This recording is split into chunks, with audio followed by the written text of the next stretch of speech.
اعوذ باللہ من الشیطان الرجیم بسم اللہ الرحمن الرحیم اللہم صلی علی محمد وعلی آل محمد کما صلیت علی ابراہیم وعلی آل ابراہیم انک حمید مجید اللہم بارک علی محمد وعلی آل محمد کما بارکت علی ابراہیم وعلی آل ابراہیم انک حمید مجید۔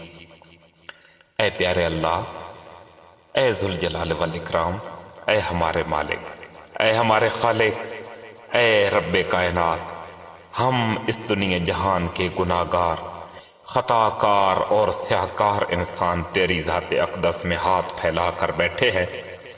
پیارے اللہ، ہمارے جرم اور گناہ اتنے زیادہ ہیں کہ کچھ مانگنے سے پہلے ہمارا سر شرم کے مارے جھک جاتا ہے کہ ہم کس عمل کا واسطہ دے کر تیری ذات کے سامنے سوال کریں۔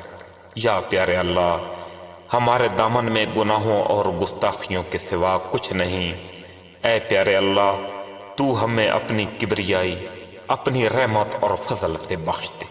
یا اللہ، ہمارے صغیرہ اور کبیرہ گناہوں کو معاف فرما دے۔ اے ہمارے خالق، ہم کسی انسان سے سوال نہیں کر رہے، کیونکہ انسان کی وسعت اور حیثیت اتنی نہیں ہے کہ وہ کسی کو کچھ دے سکے۔ پیارے اللہ، ہم اپنے خالق اور اپنے پروردگار سے بخشش کا سوال کر رہے ہیں۔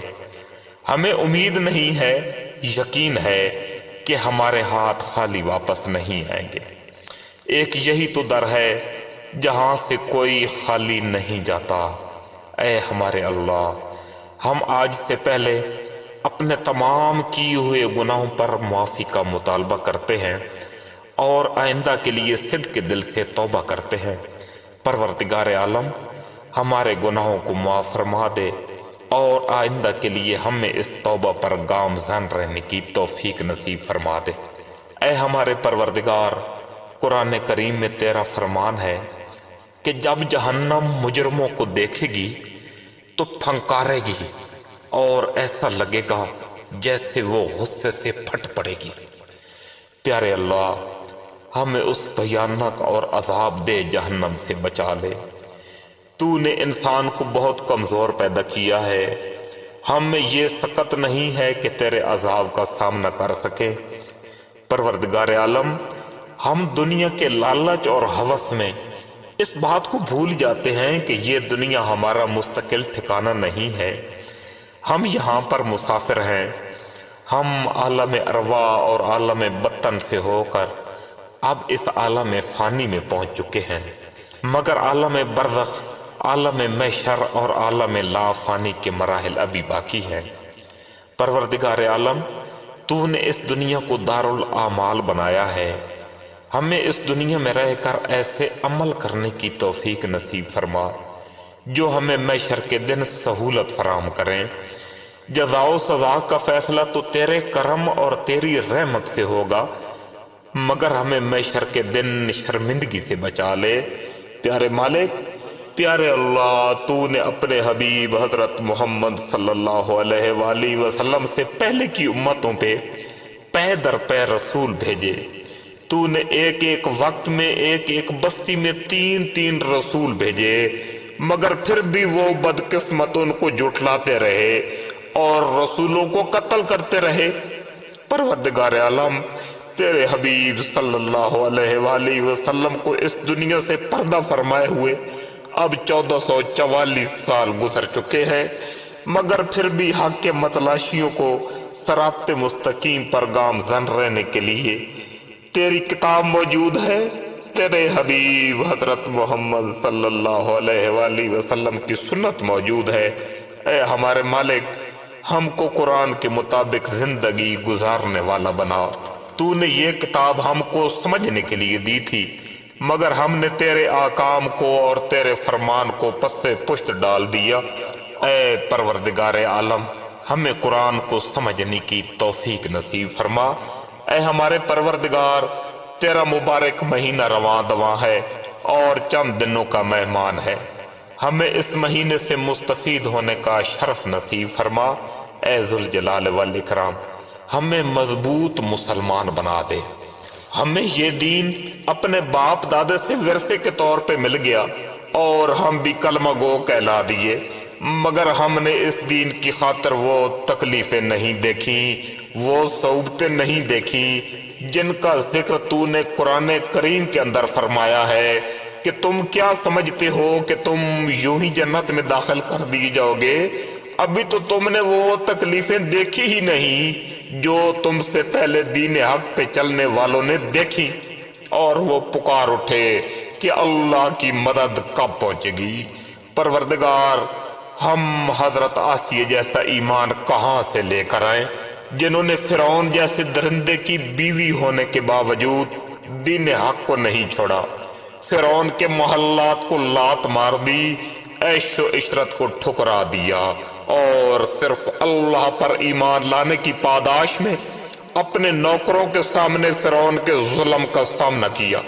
لباس اتر گیا مگر ایمان قائم رہا، ہاتھوں اور پاؤں میں کیل لگا دیے گئے مگر ایمان قائم رہا، حتیٰ کہ پورے جسم سے کھال اتار دی گئی مگر ایمان قائم رہا، پھر زخمی بدن کے اوپر مرچیں چھڑکی گئی مگر ایمان قائم رہا، فرعون کی باندھی مشاطہ کی آنکھوں کے سامنے اس کے 3 بچے ابلتے ہوئے تیل کے کڑاہ میں ڈال دیے گئے مگر ایمان قائم رہا، مشاطہ کو جلتے ہوئے تیل میں ڈال کر کباب بنا دیا گیا مگر اس کا ایمان قائم رہا۔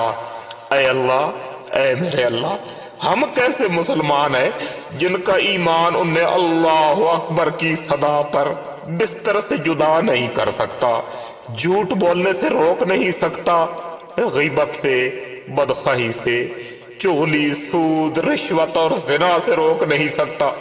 اگر ہمارا ایمان ہمیں گھر سے مسجد تک نہیں لے کر جا سکتا تو یہ ایمان ہمیں پل صراط سے پار کیسے کرے گا؟ اے اللہ، ہمارے ایمان میں پختگی پیدا فرما۔ پروردگار عالم، ہمیں قرب قیامت کے فتنوں سے نجات عطا فرما۔ پروردگار، تیرے حبیب حضرت محمد صلی اللہ علیہ وآلہ وسلم نے فرمایا، قرب قیامت میں بے شمار فتنے رونما ہوں گے، انسان کے لیے سیدھا راستہ تلاش کرنا انتہائی مشکل عمل ہوگا۔ صحابہ کرام نے پوچھا، حضور اس دور میں سیدھا راستہ کون سا ہوگا؟ آپ صلی اللہ علیہ وآلہ وسلم نے فرمایا، کتاب اللہ، کتاب اللہ۔ پیارے اللہ، ہمیں قرآن کی سمجھ نصیب فرما۔ یا اللہ، ہماری اولاد کو اس دنیا کے فتنوں سے محفوظ فرما۔ ہم نے اپنی زندگی میں نشیب و فراز دیکھ لیے، وقت کو بدلتا دیکھ لیا، دن بدن دجالی فتنوں میں اضافہ ہوتا چلا گیا، دنیا کا امن ختم ہو گیا۔ پروردگار عالم، ہماری اولاد نہ جانے کتنے فتنوں کا سامنا کرے گی۔ یا اللہ، ایسے حالات میں ان کا ایمان محفوظ رکھنا، کسی گمراہی میں نہ جا پڑے، کسی گھاٹے کا سودا نہ کر بیٹھے۔ اے اللہ، تمام مسلمانوں کی عزت محفوظ فرما، ہمارے فلسطینی بھائیوں اور بہنوں کی مدد فرما۔ آج وہ وقت آ چکا ہے جب حضور اکرم صلی اللہ علیہ وآلہ وسلم نے فرمایا تھا، قرب قیامت میں ایک وقت ایسا آئے گا جب تمام قوتیں مسلمانوں پر ایسے ٹوٹ پڑیں گی جیسے بھوکے لوگ دسترخوان پہ لپکتے ہیں۔ صحابہ کرام نے دریافت کیا، حضور کیا اس وقت مسلمان تعداد میں بہت کم ہوں گے؟ آپ صلی اللہ علیہ وآلہ وسلم نے فرمایا، تعداد میں بہت زیادہ ہوں گے لیکن جہاد سے منہ موڑ چکے ہوں گے۔ آج وہ وقت آ چکا ہے کہ ریاست ذبح ہو رہی ہے اور ریاست خاموش ہے۔ پروردگار عالم، مسلمانوں کو متحد فرما۔ غزہ کی عمارتیں گر گئیں، جوان، بچے اور بوڑھے ذبح ہو گئے، عورتوں کی عزتیں تار تار ہو گئیں، بچے مر گئے، حاملہ عورتوں پہ ظلم کے پہاڑ ٹوٹ پڑے مگر مسلمان خاموش رہے، کیونکہ وہ ہمارے گھر کا مسئلہ نہیں تھا، وہ مسئلہ ان کا تھا۔ قرآن میں درج شدہ آپ کا فرمان بے شک لا شک و شبہ ہے کہ امن کے لیے جہاد ضروری ہے، جہاد میں تمہاری بقا ہے۔ حضرت ابراہیم علیہ السلام نے اپنی بستی کے لیے سب سے پہلے امن مانگا اور پھر دعا کی کہ اے پروردگار عالم، ان کو پھل اور رزق بھی عطا فرما دیجئے۔ یا اللہ ہمارے ملک کو، ہمارے دیش کو امن کا گہوارہ بنا۔ پروردگار ہمیں نماز کا پابند بنا دے، ہمیں روزے کا پابند بنا دے، زکوٰۃ دینے والا بنا، اور ہمیں وہ مسلمان بنا جن کے بارے میں تو نے قرآن کریم کے اندر ارشاد فرمایا کہ یہ ہے وہ وارث، یہ ہے وہ جنت کے وارث جو ہمیشہ ہمیشہ جنت کے اندر رہیں گے۔ اور پروردگار ہمیں اپنے مبارک گھر کا دیدار نصیب فرما، ہمیں یہ توفیق دے کہ ہم اپنی زندگی میں ان جگہوں کو دیکھ سکیں جہاں تیرے حبیب حضرت محمد صلی اللہ علیہ وآلہ وسلم نے زندگی بسر کی، جن راہوں پہ تیرا حبیب چلتا رہا، جہاں آپ نے جنگیں لڑی، جہاں آپ نے اسلام کی تبلیغ کی، جہاں آپ رو رو کر اپنی امت کے لیے دعائیں کرتے رہے۔ پروردگار ہماری زندگی بہت مختصر سی زندگی ہے، اس زندگی میں ہمیں آخرت کی تیاری کی توفیق نصیب فرما۔ پیارے اللہ ہمیں جنت میں داخل فرما، اور جنت میں داخلے کے بعد ان ہستیوں کی زیارت اور ملاقات کا شرف بخش دے جنہوں نے تیرے دین کی خاطر اپنی جانوں کے نذرانے پیش کیے۔ ہمیں شہدائے کربلا کی زیارت نصیب فرما، ہمیں صحابہ کرام کا دیدار نصیب فرما، ہمیں تمام انبیاء کرام کا دیدار نصیب فرما، اور ہمیں خاتم النبیین حضرت محمد صلی اللہ علیہ وآلہ وسلم کا قرب نصیب فرما دے، اور ہمیں جنت میں وہ منظر دیکھنا نصیب فرما جب آپ خود اپنے بندوں سے فرما رہے ہوں گے، اے میرے بندو تم مجھ سے راضی ہو، اور تیرے بندے پکار کر کہیں گے اے ہمارے پروردگار، اے ہمارے مالک، اے ہمارے خالق، ہم آپ پر راضی ہیں۔ اور پھر آپ سورۃ الرحمن کی تلاوت اپنی شان مبارک سے فرمائیں گے، الرحمن الرحمن، وہ رحمان ہی ہے، وہ رحمان ہی ہے جس نے قرآن کی تعلیم دی، اسی نے انسان کو پیدا کیا، اسی نے اس کو بات کرنا سکھایا۔ پروردگار عالم ہم نے اپنی وسعت اور اپنے عقل کے مطابق آپ سے مانگا ہے، لیکن حقیقت تو یہ ہے کہ ہم مانگ بھی نہیں سکے، لہذا تو ہمیں اپنی شان کے مطابق عطا فرما دے۔ ربنا آتنا فی الدنیا حسنۃ وفی الآخرۃ حسنۃ وقنا عذاب النار۔ اے ہمارے رب ہمارے لیے اس دنیا کو بھی خوبصورت بنا دے، اور ہمارے لیے آخرت کو بھی خوبصورت بنا دے۔ رب اجعلنی مقیم الصلاۃ ومن ذریتی ربنا وتقبل دعا، ربنا اغفر لی ولوالدی وللمؤمنین یوم یقوم الحساب۔ وصلی اللہ تعالی علی خیر خلقہ محمد وعلی آلہ واصحابہ اجمعین برحمتک یا ارحم الراحمین۔